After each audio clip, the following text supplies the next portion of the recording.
নমস্কার, অ্যাস্ট্রোলজিক্যাল টক্সে জানাই আপনাদের স্বাগতম।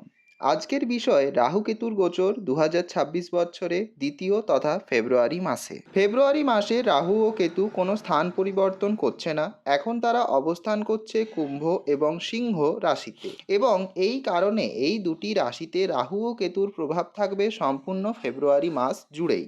রাহু অবস্থান করেছে কুম্ভ রাশিতে, অর্থাৎ যে সকল কুম্ভ রাশির জাতক বা জাতিকার রাহু শুভ স্থানে আছে তাদের জন্য যে সকল ইতিবাচক প্রভাব দেখা যাবে তা হলো নতুন প্রযুক্তি, ইউটিউব বা অন্যান্য অনলাইন সোশ্যাল মিডিয়া কাজে উন্নতি, গবেষণা, জ্যোতিষ, গুপ্তবিদ্যা, এআই অথবা সোশ্যাল মিডিয়াতেও লাভ হবে আপনাদের।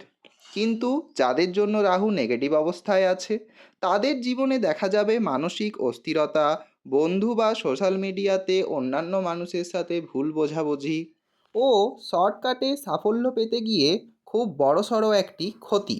ভিডিওতে শেষ পর্যন্ত থাকুন, শেষে আপনাদের জন্য রয়েছে রাহু ও কেতুর কুপ্রভাব থেকে মুক্তির একটি দুটি উপায়। এরপর আমরা জেনে নেব কেতুর অবস্থান কোথায়। আমরা জানি রাহুর মতোই কেতুও সিংহ রাশিতে থাকছে এই পুরো ফেব্রুয়ারি মাস জুড়ে।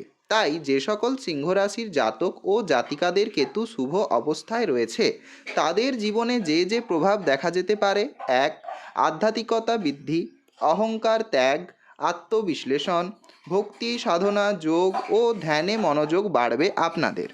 কিন্তু যদি কেতু আপনার দুর্বল বা অশুভ অবস্থায় থাকে তবে যে যে সমস্যার সম্মুখীন হবেন আপনারা: এক, সম্মানহানি, পিতা বা কর্তৃপক্ষের সঙ্গে দূরত্ব, আত্মবিশ্বাসে ওঠানামা ইত্যাদি সমস্যার সম্মুখীন হবেন আপনারা ফেব্রুয়ারি মাসে।